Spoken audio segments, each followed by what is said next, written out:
어제까지 분위기 참 좋았었는데요. 이제 반등해서 조금 더 순환매에 대한 기대감을 가져볼 시기에 유가가 또 한 번 발목을 잡고 있습니다. 호르무즈 해협처럼 홍해 역시 이제 신뢰를 잃어버리면서 중동 전운이 깊어지고 있는 상황인데요. 브렌트유 100달러 돌파했습니다. 시장 상방을 제한시킬 요인일까요? 다시 돌아온 2월, 3월의 시장 분위기 안에서의 기회 오늘도 찾아봐야겠습니다. 자, 프리마켓 움직임 먼저 체크합니다. 현재 보시면 간밤 분위기에서 미증시 나스닥 지수가 2% 하락하면서 거래를 마쳤습니다. 전체적으로 약간 분위기가 이어지면서 리스크 오프 심리가 뚜렷했던 간밤 분위기인데요. 여기서 빅스 지수가 크게 튀어 올랐습니다. 대체로 위험 자산으로 꼽히는 종목들 어제 급등 이후에 반납하는 모습 이어지고 있고요. 삼성전자 1%의 하락, SK하이닉스 1.5%, 스퀘어도 같이 빠지고요. 전기 빨간불 들어와 있는데요. 어제 글로벌 대형 기업과의 수주 소식이 있었습니다. 이 같은 숫자로 찍히는 공시가 발표된 기업들 하방이 어느 정도는 지지되는데 대체로 빠지고 있다는 점 보셔야겠고요. 지난 이틀 동안 달렸던 레인보우 로보틱스를 필두로 한 로봇주들도 오늘은 쉬어가는 움직임. 어제 실적 발표에서 영업이익의 감소 아쉬웠다는 평가 나오는데요. 현대차도 2.6% 하락 움직임 나오고 있습니다. 다음은 6위에서 10위권까지의 분위기로 넘어가 보겠습니다. 대체로 약세 움직임 나오고 있고요. 이번에 실적 발표 내놓은 삼성바이오로직스는 이렇다 할 반등은 못 보여줬지만 이렇게 빠질 때 하방을 단단하게 지켜내고 있습니다. 0.4% 상승 보여주고 있고요. HLB의 최근 변동성 매우 크네요. 오늘 11% 또 급등 움직임 확인되고 있습니다. PSK가 지금 전공정 안에서도 유독 좋은 흐름을 나타내고 있는 구간, 인텔과의 연결고리라고 봐야 될까요? 뒤에서 체크해 드리겠는데요. 오늘 소부장 안에서도 PSK 유독 강한 모습 보여주고 있습니다. 다른 쪽으로는 대체로 오늘 파란불 들어와 있습니다. 자, 그러면 거래를 동반하면서 움직인 쪽의 힌트는 어떨까요? 지금 반도체 쪽은 강하진 못하고요. 그 가운데서 조선과 기자재 강세 움직임 이어지고 있습니다. 한화오션 0.4%의 상승, 세진중공업이 6.7%, 어제를 필두로 해서 한미조선협력센터가 출범을 했습니다. 기대감 큰 가운데 마스카 프로젝트 앞으로 탄력적으로 반영될 거라는 기대감이 있고요. 현대힘스 최근 기자재 안에서도 굉장히 강하게 튀어오르는 종목 중에 하나입니다. 11%의 급등 양상 보여주고 있고요. GNC에너지는 어디까지 또 갈 수 있을까요? 최근 SK 데이터센터 출범과 관련해서 납품 많이 하고 있는 대표 종목 중에 하나인데요. 비상발전기 안에서 오늘도 신고가 낼 수 있을지 지켜봐야겠습니다. 자, 여기까지 체크하겠습니다. 주요 포인트는 매크로부터 갑니다.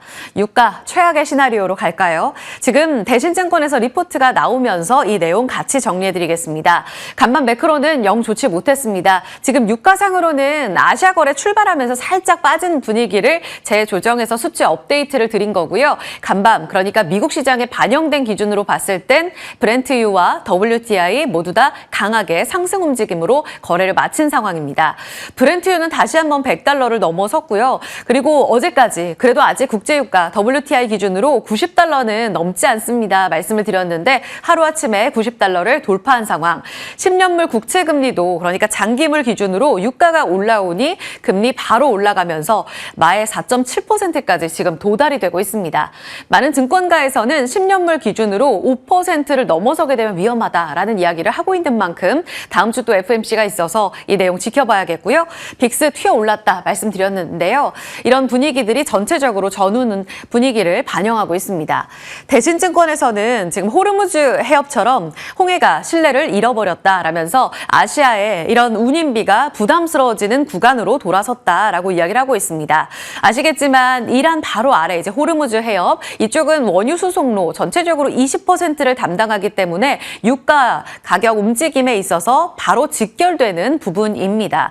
그리고 사우디가 중간에 있죠. 그 너머로 사우디의 경우에는 그동안 호르무즈 해협이 막혀도 홍해로 갈 수 있는 우회 수출로가 있었습니다. 그런데 어제자로 후티 반군이 사우디의 홍해 움직임을 막는 듯한 움직임이 확인이 되면서 공격이 좀 있었습니다. 이 때문에 홍해까지 막게 된다면 우회 수출로였던 사우디의 동서 움직임이 막히게 되고 있고 이 역시 유가를 다시 한번 끌어올릴 수 있다라는 내용들로 업데이트가 되고 있습니다. 7월부터는 전략 비축유가 모두 다 방출되는 게 종료가 됩니다. 결국은 공급 측면에서도 다시 한번 타이트해질 수 있기 때문에 중동의 공급망 사태 장기화 여부가 여기에 달려있다. 홍해가 풀려야 한다라는 내용들을 전하고 있습니다. 물론 타코 가능성도 정치적 이벤트를 앞두고 분명히 가능성은 있다고 봤는데요. 대신증권에서는 내년 WTI가 130달러 가는 이 방향성에는 문제없이 계속 올라가게 될 거다라고 이야기를 하고 있습니다. 불편한 내용들 반영하면서 유가의 움직임 지켜볼 필요가 있겠습니다. 단기간에 튀어오르는 것도 상당히 불편하죠. 그래서 다시 한번 2월 전쟁 발발 이후에 3, 4월에 시장을 움직였었던 이 고유가 대체 전략들을 소환할 필요가 있습니다. 어제 이 신재생 관련한 종목들이 움직인 것도 이 같은 연유라고 볼 수가 있을 텐데요. LNG, 원전, ESS, SOFC, 태양광, 풍력, 특히 태양광 중심으로 해서 가장 경제성이 좋은 쪽으로 유가가 튈 때마다 상승했던 이런 움직임이 있습니다. 전일장에 움직였었던 재생에너지 관련한 종목들을 쭉 놓고 보시면 굉장히 강했죠. SK 이터닉스의 상한가, GNC에너지 상한가, OCI홀딩스도 상한가에 도달하는 이런 모습들을 나타냈습니다. 데이터 센터라든지 우리 정부에서 지금 구축하는 3대 메가 프로젝트에도 신재생 에너지가 수혜를 받을 수 있기 때문에 정부 정책 모멘텀이 있는데 이 단기간에 유가가 다시 한번 튀어오르게 되면 일단 대체 에너지로 꼽힐 수 있는 풍력, 태양광 크게 움직일 수 있다는 점 다시 한번 체크하고 갑니다. 다음 넘어갑니다. 인텔 관련해서 전략을 먼저 봐야 될 텐데요. 인텔 실적이 나왔습니다. 서프라이즈였습니다. 굉장히 강했었죠. 인텔의 경우에는 지금 15년 만에 매출 성장 24% 성장한 것으로 증가한 것으로 발표가 되면서 2011년 이후로 매출 성장 측면에서는 가장 좋은 성과를 나타낸 모습이었습니다. 2분기 매출 161억 달러 발표가 됐고요. 예상을 상회했습니다. 특히 그 안에 부문들의 변화도 좋았는데요. 데이터 센터와 AI 부문에서 59%의 성장을 이뤘고요. 파운드리도 좋았습니다. 특히 전반부에 말씀드린 AI는 이 서버 CPU와 관련된 AI 데이터 센터 열풍에 곧바로 수혜를 받았던 대표 부문이라고 살펴볼 수가 있겠고요. 여기에서 다음 분기에 대한 자신감도 이번에 발표를 했습니다. 전례 없는 컴퓨팅 수요의 창출이 호실적을 이끌고 있다라고 이야기를 합니다. 엔비디아의 GPU 여기에서 이제 서버 CPU와 관련된 종목들까지도 병목 현상이 계속 이어지게 되면서 이런 쇼티지의 수혜를 받는 종목들이 늘어나고 있는 상황. 캐펙스 투자에 대해서도 올해 그리고 내년까지도 증액을 예고한 컨퍼런스 콜의 내용도 있었습니다. 구글과 마찬가지로 FCF 현금 흐름 측면에서는 84억 달러의 적자 속에서도 설비 투자를 줄이지 않겠다라고 이야기를 합니다. 인텔의 경우에는 이렇게 현금 흐름에 대한 우려감보다는 호실적을 반영한 헤드라인 넘버와 내용을 반영하면서 시간의 거래에서 오르는 모습 확인했고요. 그리고 간밤에 분위기가 좋았었던 SKHY도 추가적으로 시간의 거래에서 함께 오르는 모습이 관찰됐습니다. 자, 그렇다면 우리 관련한 연결고리는 어떻게 찾아봐야 될까요? 투자뉴스 7에서도 전해드렸던 자료입니다. 물론 사업 내용 자체가 작년 기반으로 되어 있기 때문에 참고용 측면에서만 보시면 도움이 많이 되실 것 같은데요. 일단 PSK가 지금 시총 상위주 안에서도 유독 좋은 흐름, 인텔과의 연결고리를 찾을 수 있을까요? 전공정의 대표 주자이자 SK하이닉스, 삼성전자, 인텔 이렇게 모두 수혜를 받을 수 있는 종목으로 꼽히면서 지금 2%의 상승 움직임 나타내고 있고요.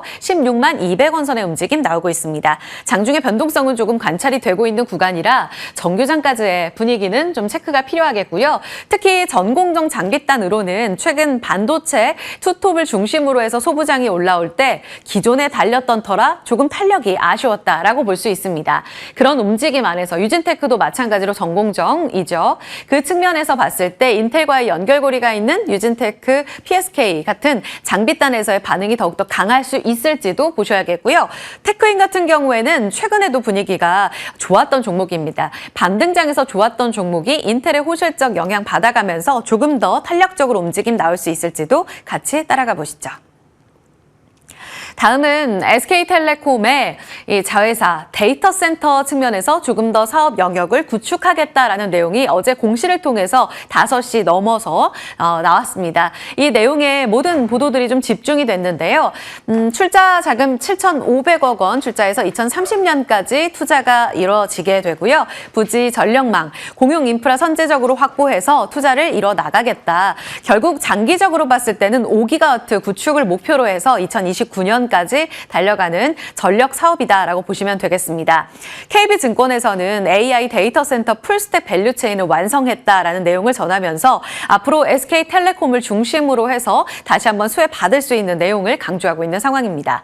최근 들어서 SK텔레콤에 대한 증권가의 평가도 좋아지고 있습니다. 게다가 그동안 외국인 투자에 대해서 이 기관 산업 투자자이기 때문에 SK텔레콤에 대한 외국인 투자 제한이 있었는데요. 이런 출자를 통해서 앞으로 글로벌 투자자들의 투자까지 늘어나게 된다면 추가적으로 더 긍정적으로 볼 수 있는 프로젝트다라는 내용들까지 함께 전해지고 있습니다. 내용들 앞으로 점검해 보고요. 잠시 후에 이와 연결되어 있는 수혜주도 점검해 보겠습니다. 리포트 내용 바로 이어집니다.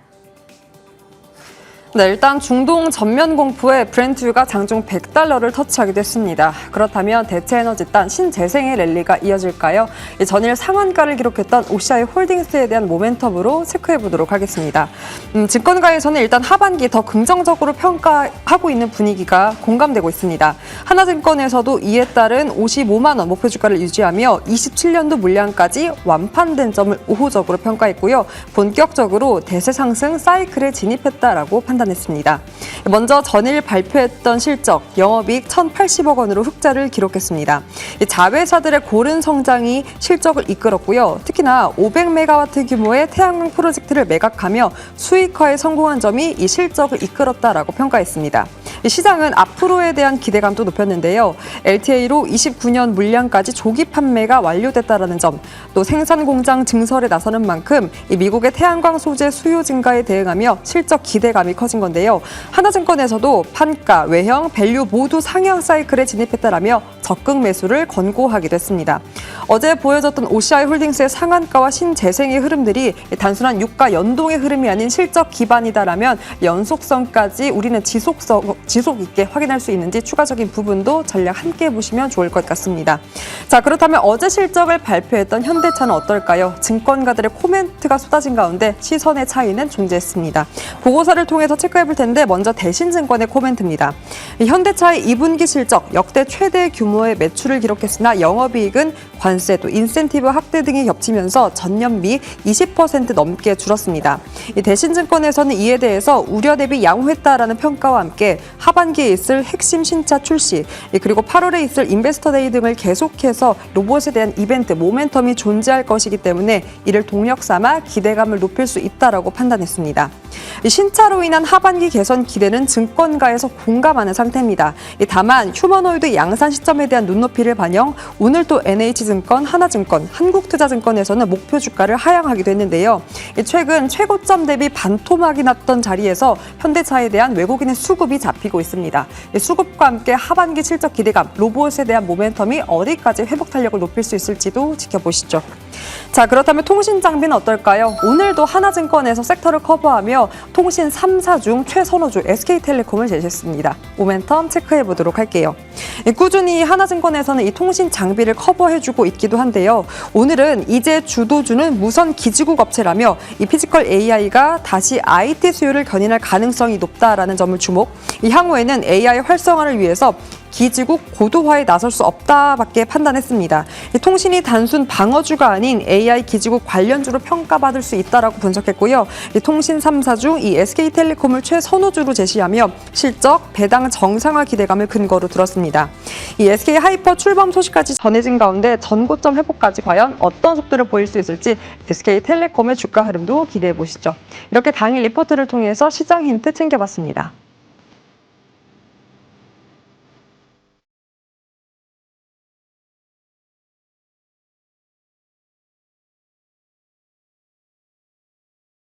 네, 동시효과 상황 점검해 보겠습니다. 지금 지수는 0.2% 소폭의 약세를, 그리고 코스닥이 한 1.4% 하락하는 움직임 나오고 있습니다. 어떤 준비가 필요할까요? 두 분과 함께 하겠습니다. 유창희 유스닥 대표, 정태근 미르경제연구소 이사입니다. 어서 오세요. 네, 반갑습니다. 네. 대응에 뭔가 변화가 필요할까요? 다음 주는 FMC 또 전쟁 주말 동안 어떻게 흘러갈지가 중요할 것 같은데, 유창희 대표님 지금 투톱이 사실 프리에선 좀 약했거든요. 근데 예상 호가상으로 다시 삼성전자가 좀 올라오려는 시도도 있고 오락가락한 모습 이어지고 있습니다. 투톱을 지난주에 또 긍정적으로 봐주셨잖아요. 구글은 확인했고 전쟁 관련한 이슈는 다시 업데이트로 악화됐습니다. 오늘 어떤 전략 필요해요?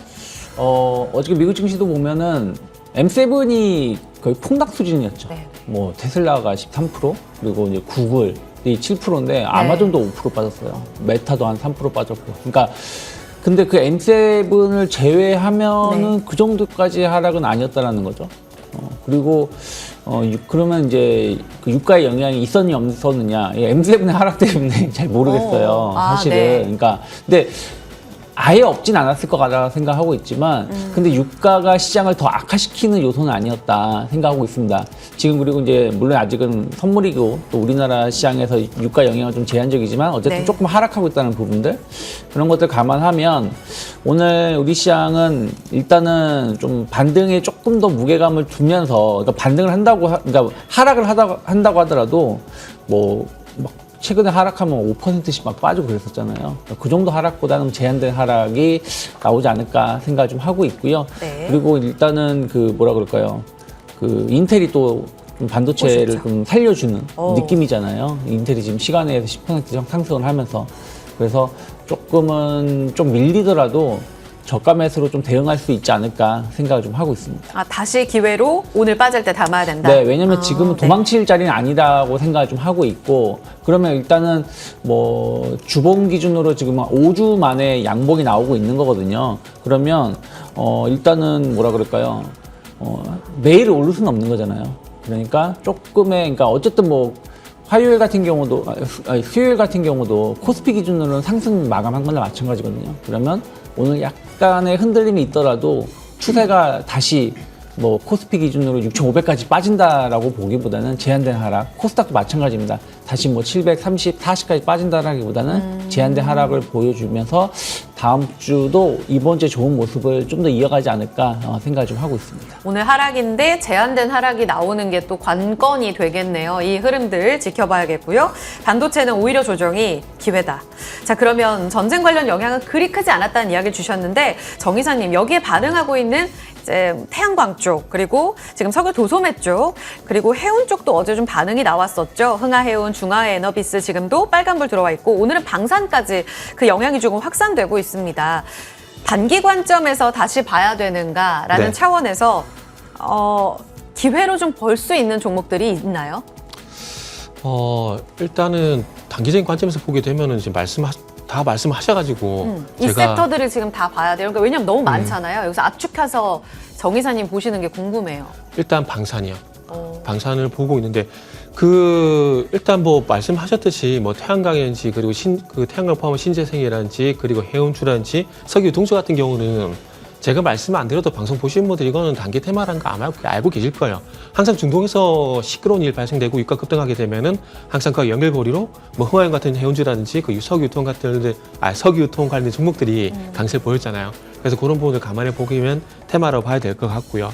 그리고 이게 끝나지 않을 것 같다라는 부분들, 그리고 이제 미국도 무기가 소진이 되고 있지 않습니까? 그래서 그런 부분들 감안해 보게 된다라면은 일단은 이제 방산 쪽이 그래도 그나마 조금 길게 가지 않을까라고 말씀을 좀 드릴 수가 있을 것 같습니다. 그리고 혹시라도 이 MOU를 다시 살려서 전쟁이 끝이 나게 된다라면은 이제 그때는 이제 방산 플러스 이제 건설 쪽과 같이 저쪽 제거 쪽만 보게 되면 삼성 얘네가 대장이라 보는 게 맞다고 생각하고 있거든요. 그렇게 본다라면은 일단 이제 방산 플러스 건설 쪽을 이제 보는 게 맞다라고 말씀드리고 싶네요. 방산 대표 탑픽이 누구예요? 방산은 지금 오늘 갖고 나온 종목을 말씀드릴 것 같은데, 오늘은 좋아요. 한국항공우주 갖고 왔거든요. 네. 그래가지고 이제 한국항공우주를 카이보자. 요거를 이제 탑픽으로 말씀을 좀 드려야 될 것 같아요. 네. 일단은 이제 유럽 쪽에 하나로스페이스도 그렇고 LIG도 그렇고 LIG DNA도 그렇고 이제 계속 현지 기업들 현지 이제 섹터 내 기업들하고 이제 협력을 진행해 가고 있잖아요. 그러면서 이제 LIG DNA 같은 경우도 이제 최근에 뭐 긍정적인 어떤 기대감이 있는데 한국항공우주 같은 경우도 지금 영국 공군 차세대 공군 고등훈련기 교체 사업을 이제 참여하게 되면서 그쪽에 수주를 받으려고 하고 있거든요. 근데 이제 단독으로 하는 게 아니라 자막에도 나오고 있지만 로키드 마틴하고 같이 이제 진행을 할 예정입니다. 그래서 영국 현지 생산 완제품보다는 영국 현지 생산 체계를 구축할 예정인데 이게 자국 산업 참여를 계속해서 영국에서 요구를 하고 있는 그런 상황이기 때문에 일단 수주 경쟁을 높이기 위해서 그런 쪽으로 진행하고 있고요. 그리고 아무래도 미국 방산 기업들이 이제 아무래도 마케팅 쪽은 좀 더 강하거든요. 그러다 보니까 8월 달에 이제 로키드 마틴하고 이제 회동을 갖게 되면서 이제 T50이란지 FA50에 대한 어떤 글로벌 마케팅 전략을 어떻게 가져갈지에 대한 부분들을 논의를 한다라고 합니다.